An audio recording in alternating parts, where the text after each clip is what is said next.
नमोस्तुभ्यः सर्वेभ्यः मम विनीतः प्रणामः। मम नाम ध्रुवः।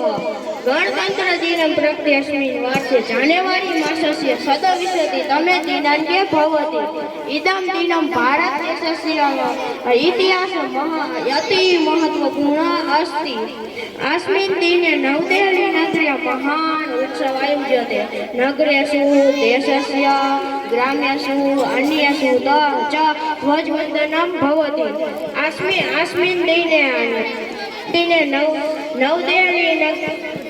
अस्मिन् दिने अस्माकं विद्यालयेषु अपि ध्वजवन्दनं क्रियते च विविधाः कार्यक्रमाः आयोज्यते। एतस्मिन् सर्वत्र भारते आनन्दः उत्साहः देशभक्तिः च दृश्यते।